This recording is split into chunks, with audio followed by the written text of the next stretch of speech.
Hey everyone, it's Dan Kingston here, and it's been a little while again, a little bit inconsistent with the uploads, I know, but I'm back with a bang with a very special video this afternoon because I am joined by the one and only Buffalo Staple. How you doing, man? That's me. Hello. How's it going, Dan?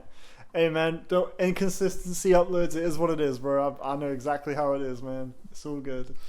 Happy Quality to over be here. quantity, exactly. Oh yeah. Oh yeah. Yeah. I mean, you're talking to the guy who took 27 years to make a video about 2020. So It was all so good, worth man. the wait, though, honestly. Yeah, thank you, man. I appreciate that. But yeah, no, I'm happy to be on this channel. You know, Dan's a good friend of mine. I think this will be a fun Likewise. discussion for sure. Yeah, I saw your reaction video to what we're going to be talking about today, and once Yeah, again, there are so many good points that you already mentioned. If you want to talk about those again, then go. Yeah, By all I means, mean, go ahead. I'm sure I'll, reiterate certain things I mentioned, but I think in that video, I think I did kind of have a nice little summary of how I felt in the moment, but I've just kind of brushed up on the smaller details, I guess. Yeah, exactly. Like with like what she's talking about. But yeah, Little Simz, man, this album, bro, like it really felt as I was hearing it, like I was hearing like a moment in history. That's how it felt. It felt like as much of an event as Donda did. Yeah, to me for sure, yeah. Like Donda felt like a moment in history, mostly just because of like the crazy rollout and and everything Oh my going on with God. that. It feels like a moment, like it was just insanity, and yeah, like the lead up and all that. But yeah, this like the music really spoke for itself in a very powerful way, and like it's crazy because I know you fucking love Grey Area. Like I love Grey Area, but I know that you are like. You are like probably when I think of Grey Area fans, like you come to my mind straight away. Like I really associate you with Grey Area. You saw my Rate Your Music score, then, did you? Oh yeah, oh yeah, man. Because we've got a lot to live up to here with this new album. Because for those of you who don't know, I gave Grey Area a perfect score when it came out, and yeah, it's one. To be honest, I didn't actually revisit it in preparation for this new one. The only one I went back to listen to was her debut from 2015. Was it? Oh, A Curious Tale of Trials I've and never actually heard Persons? that. Yeah, no, that's the one. I never actually heard it though. Yeah, A Curious. Have you not? What's it? I've never given it a go. Actually, I'll have to make time for that for sure. Stillness of Wonderland was my introduction. I found out about Little Simz. I met this guy at my job. I used to work at Microsoft, and I met this guy. Oh wow! Yeah, I was like a game software tester there for a little bit. Wow, I didn't even know that. Yeah, that was my first job. Yeah, and this guy, he approached me. I made a good friend there named Jacob, who approached me because I was wearing my Mad Villainy hoodie. He was like, "Yo, what's that Mad Villainy?" And I was like, "Yeah, dude." He was like, "That's sick, man." He was like, "You know." I was like, "Yes, I do." And we like he was a big hip hop head, and he was telling me about Little Simz, and I was like, "Oh yeah, I've heard of Little Simz. I've never given her a go." But he was like, "Yo, for real, she's gonna be big." Like he said it from the beginning. Like he was like, He called it. He spoke it into reality, man. He was like, "Yo, she's gonna be." I remember he made a point about her like she's got crazy potential, and I was like, all right, cool. And I checked out Stillness of Wonderland off that recommendation. I was like, yeah, this is awesome. I thought it was a really good album, like. And yeah, I was just excited to see where she would go. And then Grey Area came out. Obviously, that was a banger. But I was worried too. Like when this got announced, 19 songs. I'm sitting like, oh man, An hour and 5 minutes as well. An hour and 5 minutes. I'm like, oh, it's a big runtime. There's a lot of room for error. Like that's always. I don't know why that's always like not a red flag, but like it's like a sign that it could be like a bloated like. Because you don't want to be bored by one of your favorite artists. No, exactly. And I guess the longer you make your album, the more possibility there is for you to be bored, I guess, because it's like there's more room for error. Sure. But yeah, I just saw that and I'm like, maybe this won't top Grey Area, but it's Little Simz. I'm sure it'll be at least like pretty dope. Going back to what I was saying about her debut. Now, funny you talk about Stillness in Wonderland because I've not actually listened to that one. Oh, for real? I've not listened to Stillness in Wonderland yet. So this is exactly what happened with the first two Streets albums when we were talking about them. Yes. Because you were like the Grand Don't Come For Free fan, and I was the original part material. I remember, yeah, of course. That's so funny. I remember that. Yeah. I'm gonna have to listen to Stillness in Wonderland after sometime after this video and after when I've got a bit of time. It's dope. It's got some bangers. Same with the debut as well. For real, yeah. Okay, I'll run that back too, man, for sure. It's like a kind of, it's not exactly like an early grey area, but I'm only talking about it in the respect that it's 10 songs, 35 minutes. It's a nice concise little project with bangers and a lot of content from Simz herself. Yeah. Okay. So it's sort of like in a way like a predecessor to what would be Grey Area. Kind of. Yeah. You might know the song Wings from the project though. I probably don't. I mean, maybe I do. I don't know. Nothing came to my head here. I think that was like the big song from it. Was okay. Maybe I'll recognize it when I play the album. But that's really interesting you say that, because I would actually say Stillness in Wonderland is kind of a predecessor to this new one, man. Ooh. I would say the length as well. I mean, not only that, but just like there's a more lavish kind of feel to it. Like right. there's a lot of natural, organic instrumentation. And it's got like that jazzy quality at times, Okay. I would say this kind of feels like it was kind of hinting towards, like I would say the new album feels like a more refined, perfected, and more ambitious version, kind of. Sure. That's interesting. So maybe Grey Area is sort of the same thing, but for the first record. But yeah. Like, Little Simz has just come such a long way since those first two projects. I'd say that's especially the case with Sometimes I Might Be Introvert, this new one, or Simby for short. I see what you did there. Yeah, very cool. Yeah, where do I even start with this album, dude? Like, I mean, it feels like the second I heard Introvert, like. When it came out as a single, that erased all my doubts entirely of that this may be not as good as Grey Area, not on the same tier of quality. It's really long. It's gonna be boring. Introvert comes out. I'm never mind. Of what you expected.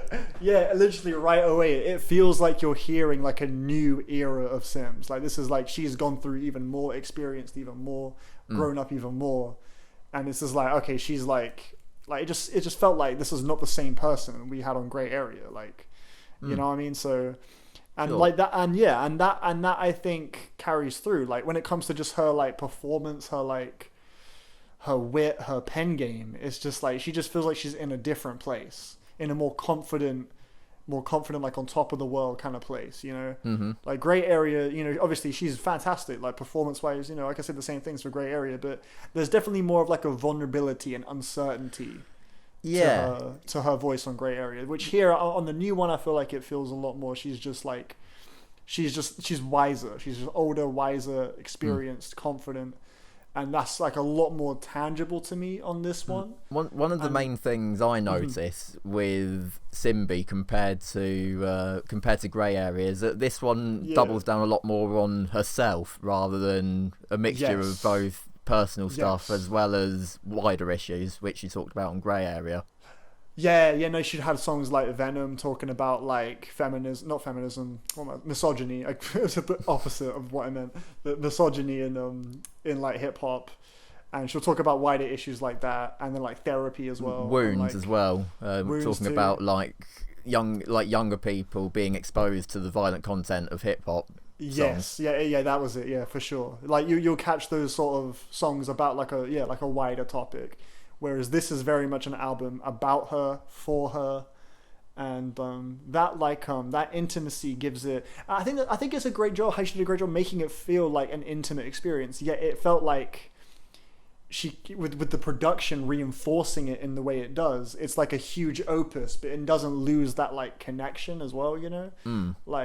Which I think is really impressive to make an album that feels like a massive stage show, but also it feels like a one-to-one, heart-to-heart with who the person really is. That's a really difficult thing to do, I can imagine. So the fact that she pulled that off is really cool. And another thing that I thought was quite, I think one of the sort of things to focus on in the title of the album, I feel like there's emphasis on the sometimes element of it, because absolutely, you got songs that are again very personal, and she's opening up a lot about her inner demons, and things like that. And then you've got these much more confident and swaggering tracks like Rolling Stone, for example.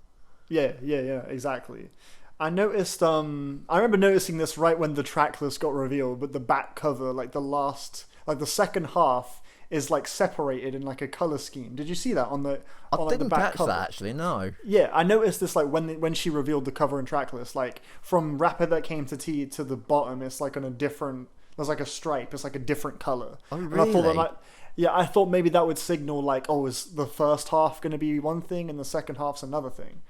And here in the album, right when it gets to A Rapper That Came to Tea and Rolling Stone, she enters like a different sort of state of mind. You know what I mean? Like it starts to sound different, like that confident sort of side to her. Like I noticed she would reference like Simz versus Simbi at a few points throughout the record too. And it's like maybe on Rolling Stone, she says like she's got an evil twin. There's a line she's like, you didn't know she had a twin. And it's like maybe she's entering like the Sims, like the performer. Like maybe that's like on that half. And you just get those songs where she branches out. Does Protect My Energy. You get Point and Kill, very different sounds, and she's just like kind of, you know, just flexing her creative muscles, enjoying herself. So maybe there is sort of a duality going on there. I was going to say as well about Rolling Stone about how, you know, the song's obviously split up into two halves, isn't it?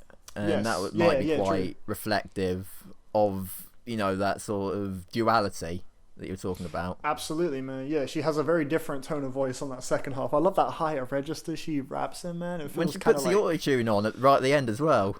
Yeah, no, it sounds awesome, man. Like, I love that, dude. I love that experimentation.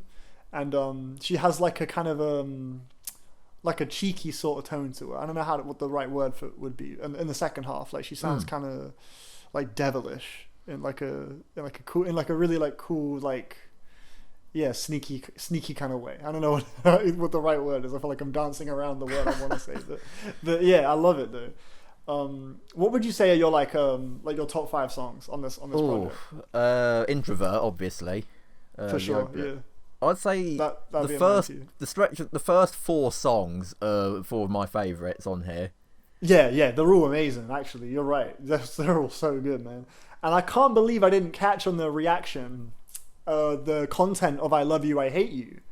And when I went back and really listened to it, and I kind of noticed what it being about her battle with her father or her parents. Oh. And like that really struck me. Like when I kind of caught like that line about her finding like Polaroids, like, and like they were wishing they would have a boy, and she found like some hidden Polaroids, and like they kept that. I never caught on to that. You know? Yeah. It's in the last verse. She talks about like Polaroid secrets you didn't want to share, stuff like that.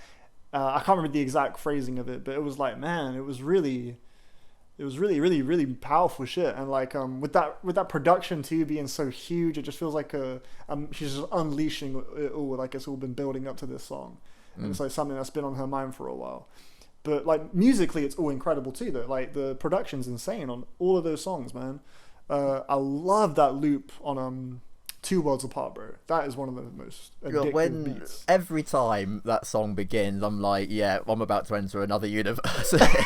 Bro, literally, man. That's the same thing. Like it segues so nicely from a woman. As does Introvert into woman. Oh yeah, she literally ends on the word woman. Like she says like what it means to be a woman, and then woman comes on. That's so sick. Just those little details, man. Like, and speaking of little details, something that I caught in your reaction of I Love You, I Hate You, about the voice effect. That made me laugh so much. Yeah, that is so hard, man. I really appreciate how like even though this album is very lengthy, it's very ambitious, nothing feels like overlooked. Like every possible like thing that she could have thought of to improve the record, it feels like she thought of it and just did something there. You know, like she really combed over it and just and made like re-listens feel like you're being rewarded for the re-listens as you pick up those smaller things. Like that's really cool. You know, like it feels just as meticulous and careful as Grey Area, which is crazy for it to be as long as it is, as sprawling and varied as it is, and for it to still have that same like craft and care. It's an incredibly cohesive album, like especially for its length. Man, like sure. I don't think there is one song on here that I'd consider even average. Like it all, you know, because like you said, it's all really varied, and it is as a result, it sticks with you. Oh yeah, no, there were sounds on this album I never even thought were in like Simz's wheelhouse like that. Like, you know, we've not really heard any Afrobeat songs from her before, but we got those on here. Yeah, we got Fear No Man. That's one of my favorite tracks, man. Fear No Man gets better every listen, bro. And Point and Kill as well, right before. Oh, that's so catchy. I love how catchy that song is, man. Such an addictive groove there, like. Yeah, and then you got Protect My Energy, where she's on some fucking like groovy fucking 90s R&B pop type. I was just about to say, it's like the closest we get to a full on like pop song from Little Simz. Yeah. Absolutely, man, and she nailed it too. It's like she literally, it feels like you wouldn't bat an eye. Like if someone told you like, oh yeah, this is this pop artist Little Simz, and you hear that track, it's like, yeah, this is like, she feels like a freaking virtuoso. All of it, it's mad. And it's cool to see that. As well as that, no, it's not a song on this album, but it's actually she's a feature on. Do you remember Serge Pizzorno from Kasabian? Okay, yeah. So he released a solo album a couple of years ago, and Little Simz was on one of the tracks on there, called Favourites. Okay. And it's like, well, it is kind of a hip hop track still, but it's got those elements of like indie rock and, you know, sort of Kasabian-ish elements in a way. But no, I never knew that, man. That's crazy. It's a song about dating, from what I remember. Okay. Yeah. And her verse on that is incredible. Probably the best verse on that whole album. For real, yeah. She showed up. Yeah. I'm not putting any disrespect on Serge himself, but we're just bigging up the talent. She particularly killed it. Yeah. No, I feel you. Like, I feel like this new record has definitely put her in the pantheon of like greats that we can expect. Any time they drop, it's going to be like an event. Like, so. And I thought that about Grey Area when it dropped. No, you know what? I mean, to be fair, me too. But yeah, like if that left anyone like slightly doubtful, then this is the one. Like, nah, you were fucking up for even doubting me. This is the one where she's like, yeah, this. Like, I feel like she's cemented it with this one. You know what I mean? Like for anyone who was doubting previously. So I heard that this one reached number 4 in the albums chart here in the UK. Yeah. Oh yeah. No, it did, man. It did. It was only beat out by Kanye, Drake, and Iron Maiden. Yeah, none of those are even close to the quality.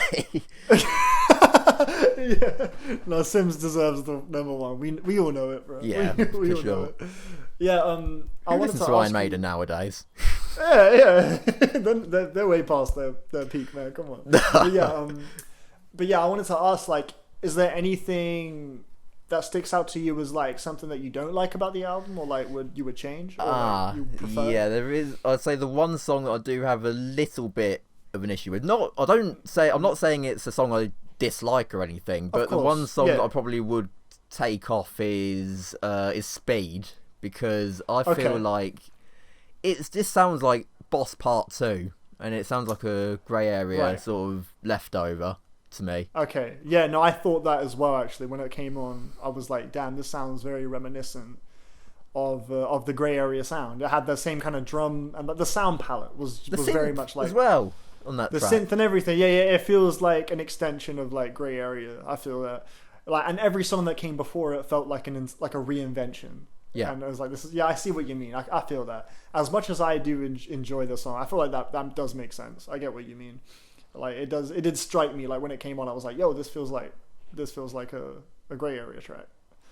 Yeah. But, yeah, fair enough. Yeah, would that be like the only issue? Would there be anything else? Honestly, that might be the only nitpick I have with this entire album. Like, even the interludes on here are so good. Mate, I was gonna say, yeah, like that's normally the one thing you say about like a good album. It's like, you could have done without the interludes. Like, they're cool, but like whatever. But here, I actually like enjoy listening to the interludes. Like, I usually get like I feel like they've drawn me into the record further. The only interlude I would say maybe you could take off is probably Never Make Promises, but because it's just like, that's pretty the least. Never Make Promises for like a solid minute or however long. Yeah, I mean, yeah, like a minute. I mean, like, cool, but I feel like that's the most disposable of the ones that we have on the record. Like, no, that's it, man. I feel like the strongest of all those interludes to me is Gems, because of how the fact that Emma Corrin is on a couple of these is I don't really know if she's meant to be like the voice in Sims's head, her sort of Simby element to her. Yeah, I took it as that. I think it's like her inner voice, like guiding her and helping her through these like moments. It's like because when you're introverted, you talk to yourself, you're by yourself, and I took it as like just like her like because I feel that like sometimes I'll be like talking to my own brain or something. I'll be like, should I be doing this? Like, yeah, I'll do that. It's like as if it's two people, and so I definitely kind of took it as as a similar thing on this record. So that's how I think. Maybe it isn't that. I'm not certain. But when I first listened to Gems though, I thought it was just like a more straightforward like therapy session or something like that. But no, the more I hear it, the more I think it is just like you were saying, like her talking to herself. Yeah. No, it's cool. It's cool. It's like she's bringing her like inner psyche to life in this album with this like she's like kind of almost personifying it musically with the background music being so like it sounds like a Disney film. It's theatrical. Yes, it's like, it does. The Rapper That Came to Tea is an even like better example of it sounding like really theatrical and that Disney struck me as like said. No, that struck me as maybe her way of sort of like communicating to the listener like when she has these inner battles, it feels like the most important like this huge moment. Her introversion takes over, and it's like I thought maybe the presentation of it was sort of her kind of emphasizing the fact that it's like this inner battle when it happens, it's just everything it's like all you can think of, and her sort of like bringing it to life in this way, making it sound so huge. I thought maybe was like communicating that to the listener, but that's kind of how I interpret it. Going back to Gems once again, there's one little detail that I picked up on that I thought, man, that's really like that's genius, and that's when you hear Simz herself, talking to her conscience, and the fact, and when the effects start being poured on her voice, it's like she's always trying to battle through those negative thoughts. Yeah, exactly, and you can hear like you can hear like the sound of like children too. I noticed in that song, like buried beneath everything. You can hear like this child, like you can do it, Simz. It's like I think it was 2. I thought that was a bit odd to begin with, but yeah. No, I feel like maybe that could be like just like that motivational, like you could do it. Like is us being squashed beneath everything else, and it's like these thoughts of just like like these intrusive, just like these doubts like are taking over. So that's kind of how it maybe. At the same time, though, maybe she's like going back to when she was really young, and maybe thinking back to when life was a bit simpler, and all these thoughts weren't really that much of an issue. That's a great point, actually. Yeah, that's a really good way to look at it too. So yeah, it could be taken in that way as well. Actually, that feels very plausible. But what other songs can we touch on, man? Let me think. How do you feel actually about the way the record finished with "How Did You Get Here" and "Misunderstood"? How do you feel like the album closed? I think I would have swapped those two songs round personally. Yeah, right. I would have ended with "How Did You Get Here" instead of "Misunderstood" because I feel like go on. I feel like "How Did You Get Here" it's like a sort because it's like a summary of like Simz and how she came to be as a musician. It feels like a nice sort of uplifting note to end the album on, in my opinion. Yeah, I get you. I kind of feel the same way, I'm not sure how to word exactly how I feel, but I get you. I definitely thought what you're thinking. Like as I was listening to it, I would get to that song. How Did You Get Here? It really feels like the ending. Like this feels like it's the final moment. Like it's been building to this, and like she said, like it's been a beautiful journey. Like the instrumentation's going all fucking kind of sounds like Flowers a little bit from Grey Area, which was the final song, and it just feels like the ending, and then Misunderstood comes on, and I'm just trying to think like. Okay. I'm just trying to channel like what was Little Simz like trying to say. Like I'm sure because she's very aware, very smart. She is very careful like that. So there's definitely a reason she must have acknowledged that how did you get here sounds like it's the ending. So what's the ending statement she's trying to leave? So I think misunderstood is her way of sort of because she talks about like what is I gotta pull up lyrics. Shit, man, I can't. I'm losing my point. But like she has lyrics about like, oh, you fucked up, girl. I had the same thing. Like she's talking to the listener again, talking to the people. And like the previous song, How Did You Get Here, is more about her own journey. Like she's ending that arc. And then on Misunderstood, it's like, I can feel your pain. Like she's sort of like ending on a note where it's like, you can come with me. Like you can join me. Like, you know, you may go through all these hardships as a woman in this horrible world, being introverted. It's a difficult world to adjust to, but like you may be misunderstood, but you know, you can come with me, you can join me too. And I felt like maybe that was her way of sort of ending on that note, and that may be a more positive sort of outlook to leave things on, rather than her the previous song being more about her conclusion. And basically that's kind of how I started to think of it. But I will say, musically, on a musical, just listening to it, I really empathize with what you're saying, because it feels like I've experienced the ending when I'm listening to Misunderstood. It feels like I've heard the finish when I'm hearing it. It feels like this is like the credits, or like this is the aftermath. So maybe there could have been another way for her to incorporate it, because I did feel like there was a bit of a collision of ideas that maybe could have been executed a bit more like swiftly. I don't know. Or maybe I spoke a bit too. Maybe I spoke a bit too soon when I said that the only issue I had was with speed being on here. No, you know, obviously, like albums, you know, you can find these little things like, oh, maybe if you did this, if you did that, it could have been cool. But like, obviously, we got what we got, and overall, it's a great record. But like, for sure, absolutely, absolutely one of the album of the year contenders as well. oh, dude, man, I don't even know where it's gonna rank, but bro, it's like it's really fighting my top choices. Like it's every time I hear it, I feel like I'm hearing a classic. Like every time, and it's my. No, I'm not going. Do you want to do a rating like right at the end? Or okay, we could do a rating. Like I just want to like build up to it first. Though, okay, you're right. We'll get everything you want to say off, and then we'll talk about a rating. But well, I was just saying, you know, it is an album of the year contender for sure, and easily comparing it to Grey Area is going to be a bit more difficult in that respect, because what I liked so much about Grey Area was the fact that she managed to pack so much into such a short amount of time, and there's not a second of time that's wasted on there. Exactly. Yeah. Whereas there are little things on here with that bigger track listing, and it's practically twice the length of Grey Area, this one. Yeah, literally. And there are things that I probably would change about this one. There probably would be slightly more adjustments I would make to Simbi compared to Grey Area. Sure thing. I feel like I agree with that, but I will say, like, in regards to my personal listening enjoyment, like if I were to like rank them or whatever, I would say I do like this one a bit more than Grey Area, even though obviously Grey Area is like amazing. Yeah.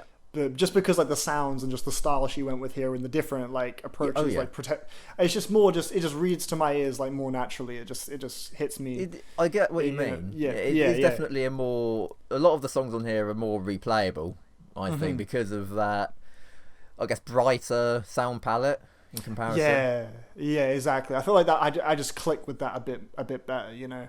But at the same time, I also agree with you in that there are more things I would like. I can poke at compared to Grey Area, and that's obviously making an album as ambitious as this. You know, it's risky, you know, because you're opening the door for that kind of thing in that way, which I applaud her for. You know, for being risky, for being brave with some of these like point and kill, protect my energy, with like stylistically the changes she went, but also just the interludes, the presentation. Like, I really do applaud like the effort that clearly went into making it as painstaking. Yeah, like it's so painstaking, you know. But at the same time, it does kind of open the door for just like, more room for error. You know, there's more content here, and think about all the like other hour-plus long rap albums that have come out this year. Yeah. You know, think of maybe say Donda. Going back to Donda. Sure. Even like it's about half an hour longer than this is, and it's got more songs in it. Yeah, there's so much filler, like especially in the middle. I agree. Like compared to other records in hip hop that are this length or have a large amount of tracks, like this is like so filler free compared to like basically like you name any, like bro, Like you could probably find some filler in most like 18 plus long rap records, man. Certified Lover Boy. Certified. Oh yeah, that album. That's filler. That's just an album of filler. Yeah, literally. Yeah, Drake's been dropping filler albums since Views, man. Yeah, dude. Yeah. Literally. So yeah, for that, it's definitely worthy of praise, man. Like for it to be so engaging and exciting and full of fresh ideas for 1 hour plus, like, yeah, that's something crazy. But yeah, going back to like the ending, you know what? Now that we've discussed like the ending, the last two songs, I think I agree with you in that they could have swapped or maybe it could have been like a double track. You know, it could be like part 1 is Misunderstood, part 2 is How Did You Get Here? Because I feel like maybe if you had like the first part be Misunderstood, it's like, oh yeah, like, you know, that kind of encouraging like come fly with me kind of message, and then it's just like doubled down again with this like you're relishing in this beauty. It's like kind of it has a similarly encouraging tone to it. I feel like that could have maybe worked. I feel like that would. I agree because having How Did You Get Here as the closer just feels right. Yeah, it just makes so much sense to me. 100%. So I think I would agree with you overall. And cool. I also just like, yeah, like I think that's the end of my point. But yeah, so I want to go back to your top 5 though, because you said the first 4 were in your top 5. Well, I was just saying that those 4 in particular because it's like a really incredibly like standout set of songs in my opinion. Yes, definitely. Like and back to back as well. I just wanted to like emphasize that. Oh yeah, I get you. But yeah, I want to hear like a top. I'm just curious what would be in there. Right. I'd still put the title track at the very top because of just how like when I did my song reaction to this on my channel, I was saying excuse me, I was saying that just right as the song started, I thought this would be her like "I'm back, bitch" type song, but it was even more than that as well. Yeah, it was. It definitely acted pretty well as that, but it came even heavier with so much content to unpack, you know, and like that production. That was like a "I'm back and you should be scared" type song. It's like that song was like "I'm back" plus, like it was more than that for sure. It took me back by surprise. My other favourites though. Standing Ovation we didn't even talk about. Oh mate, yeah, that would easily be in my top 5, bro. Yeah. Standing Ovation's crazy. Like that outro, man. That fucking outro when she's talking about like the low paid believers, this and that. Like, and then that gorgeous music, like that instrumentation comes in. It sounds so heavenly. Like the tempo switches, like, and the way she's rapping so smoothly on it. It's like, God, it really that song is an exercise in all of her strengths, man. Like from the artistry, the way the song changes, like the way she raps so fluidly and so urgently.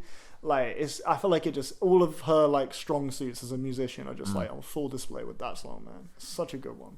Yeah, for sure. That'd probably be in my top 5 too, as well. Yeah, for sure, man. But yeah, the other ones that I'd pick, Woman as well, in particular, I enjoyed just because it's like such a like carefree track and it's really replayable. Yeah, everything about that song feels just like a diamond, just like a crystal diamond. Everything's so it's so beautiful sheen to it. It's just Cleo's soul sounds amazing on that chorus. Yeah, it's stunning song, man, for real. As she did on Selfish on Grey Area. Yeah, she was on Grey Area as well. Yeah, they work really well together, man. Definitely. Obviously, I'd say the other ones I'd go for are, I'd probably say How Did You Get Here and either Two Worlds Apart or I Love You, I Hate You. Yeah, it's a toss up. Yeah, they're both really good, man. I feel you. I'll put a lot of the same. I put Standing Ovation in mine. I put Introvert in mine. But my final 3 though, like the other 3, man, Fear No Man for sure. Yeah. Protect My Energy, man. I'm sorry. That's such a tune, man. I can't. It's so good. And for the last slot, it's between Rolling Stone or maybe fuck, man. Every song's so dope. That's the thing with this album. It's too hard, man. Yeah, I'll probably maybe you say Rolling Stone. I think the replay value on Rolling Stone is too cool. Just the way she flips her voice up, it sounds too cool. And just like that fucking beat is so strange. I'd love it.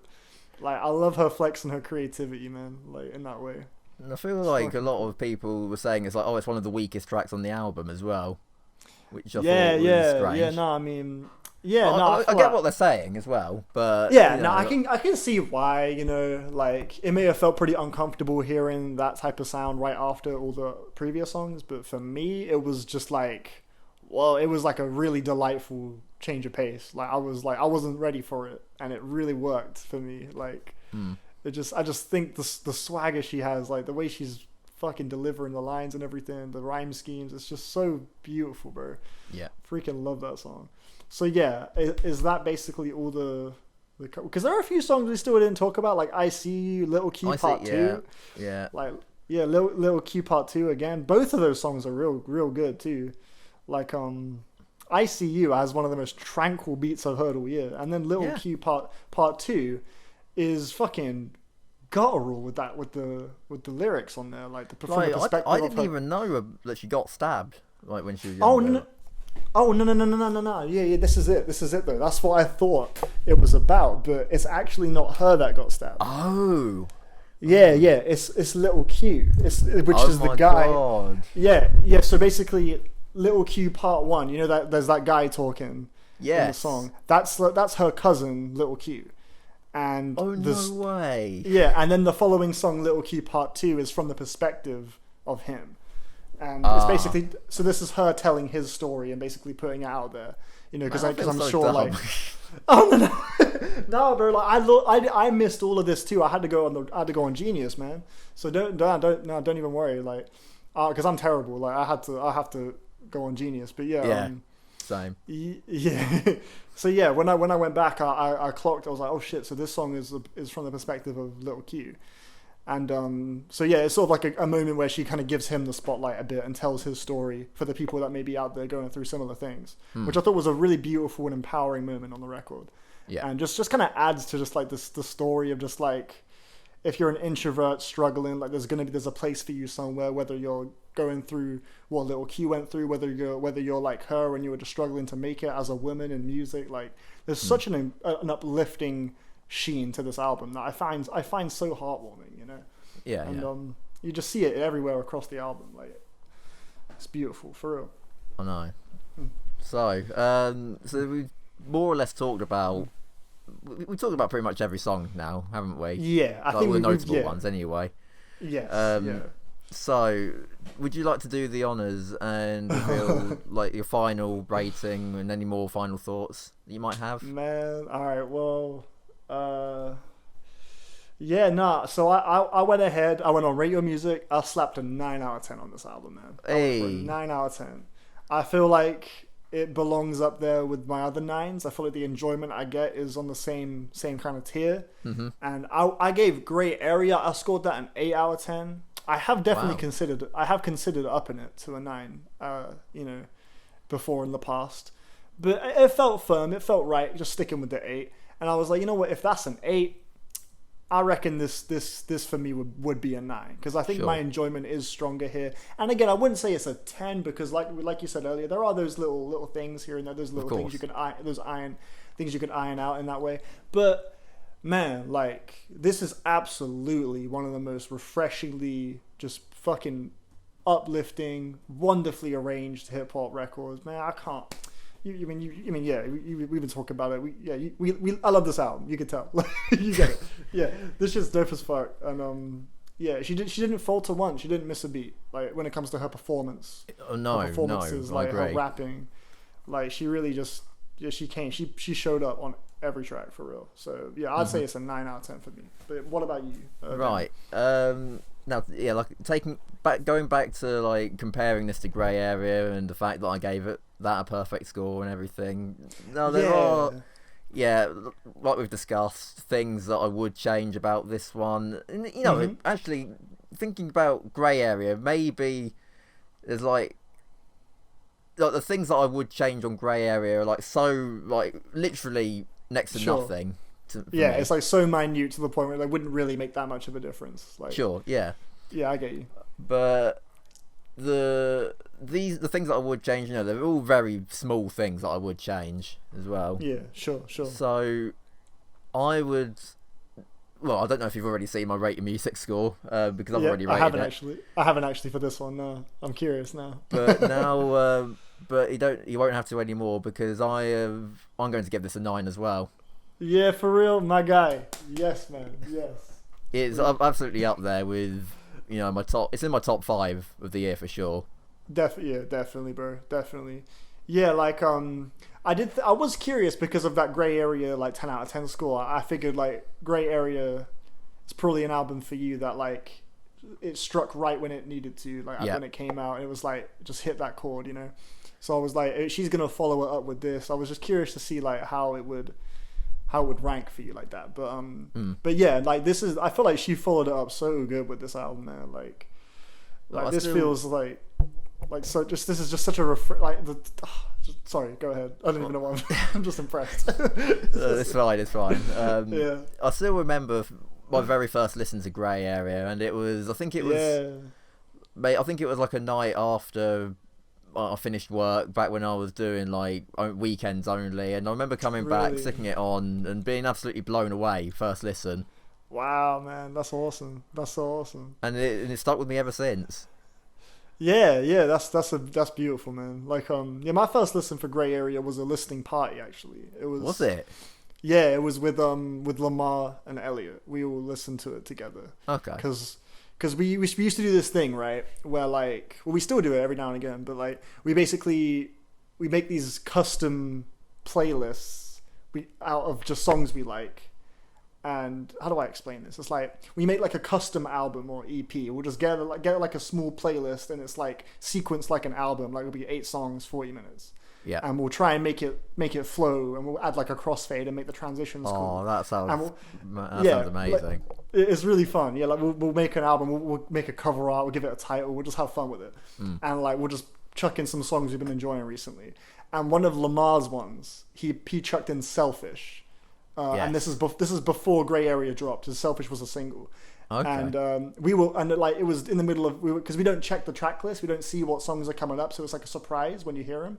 Mm-hmm. So when we're going through, it's like, all right, whose turn is it? Lamar, let's hear your playlist, and we'll chuck it on at the same time. And track 4 was "Selfish." And it came on. We were all feeling it. We were like, "Yo, Little Simz! I've heard about Little Simz, man. Yeah. I checked out Stillness of Wonderland. Yeah, that was really good." And it's like, "Yo, this new track's dope as fuck." And then Grey Area drops, and Lamar's like, "Yo, you guys remember that "Selfish" track from the?" I was like, "Yeah, she dropped the album." I was like, "Oh, for real? No way!" So we all listened to it, and we're all just like, "What the fuck?" We're like, "This album's amazing." We're like, "What the hell?" It was like an instant, like, "Yeah, this is one of the best things we heard this year." Yeah. And then like we were like, what's Fantano going to give it? Like, I don't know if he'll like it, or we'll see. He gives it a 9 out of 10. Oh shit! It was just this huge moment. It was like, oh, whatever. Yeah. It was so good. He gave this new one an 8, didn't he? He did. He did give it an 8. I was thinking he was going to be a 10, man. The third one of the year. I thought that would have been crazy. That would have been history. I was like, yo, this could be it though. It has like, even though I didn't score it a 10 myself, it has all the makings of a 10. You know what I mean? Yeah. It seemed feasible to me that he would give it. It's probably going to be a lot of people's like album of the year for sure. Oh yeah, absolutely. Yeah, it seemed like a plausible situation. He could give it another he was in 10 out of 10 mode this year. Like he's given 2 already. I was like, man, shit. maybe we'll do it again. My first listen with. Sorry, yeah, go ahead. So I think the audio was cutting out a little bit. So you go right. on. No, I was just gonna say, like, just like you, my first listen to Grey Area is like an important, sick moment to me, and it was like, it really felt special. So to see this follow up be just as exciting and really continue that momentum for Little Simz is so cool, for sure. But yeah, go on ahead, man. No, I was just about to say about this. About sometimes I might be Introvert being like a 4+ still on Rate Your Music, and I was like, is it really? Oh, people really love this. Oh my god, is that actually still up there? That's crazy. I'm pretty sure it's still above a 4. Yeah. Wow, man, that's amazing. Yeah, like it seems really unanimously adored from what I can tell, man. And for good reason. Yeah, she really deserves it, for real. Did you see the Tiny Desk concert she did? I didn't know. I heard about it, but yeah, I've heard really good things as well. Yeah, I watched it a couple of days ago, man. It's delightful. It's really cool. Abong JR pulls up for the point and kill. Hey. Like he appears, and they just have the sickest. You can tell they're just having a blast performing it. They're just having so much fun. It's real cool. It's a great video. All right. So yeah, would recommend that. But yeah, I think that's everything. Yeah, I think you timed that quite well, because I think I've got to go now anyway for dinner. Oh, do you actually for your perfect, timed that perfectly. All right. Well, yeah. Thank you so much for thanks for coming on. Honestly, no, anytime, man. Like, my pleasure, for real.